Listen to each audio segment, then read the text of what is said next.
एक पत्थर पर जाकर बैठ गई और रोती हुई बोली, पहले ही मैंने अपनी माँ को खो दिया, उसके बाद इस जंगल के जानवरों ने अपना भाईचारा खो दिया।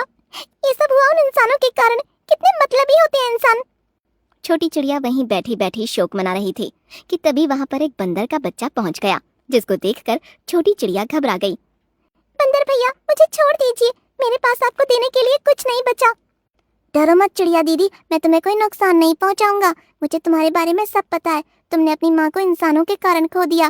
दरअसल मेरी माँ भी उस हादसे में मारी गई और मैं भी तुम्हारी तरह अनाथ हो गया हूँ। और इसी तरह दोनों अपना दुख बांटने लगे।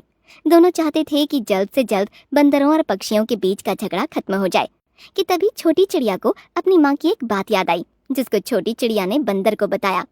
बंदर भैया, मेरी माँ ने मुझे एक बार बताया था, उन्हें एक पेड़ ने खुश होकर एक जादुई आम की गुठली दी थी।